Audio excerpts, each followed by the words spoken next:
In today's video, we will learn how to limit network access to our Incorta cluster. I have a cluster over here that I created earlier. So to limit network access to your Incorta cluster, all you have to do is going to Access and Security tab over here. You will find a table called Restrict User Access based on IP address. Click the Add button over here to add allowed IP addresses or IP range. For me, I will add my current IP public IP address, which can be found by simply searching for what's my IP. I will copy the IP and paste it here. I will describe it as my public IP1.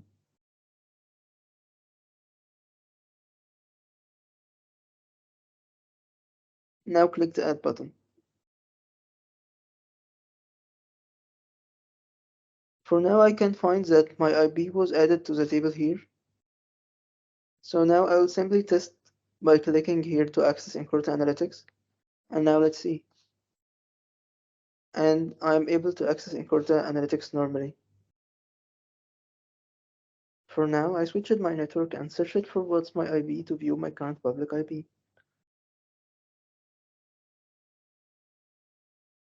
I will try to access Incorta Analytics. And instead of Incorta login page, I got access denied.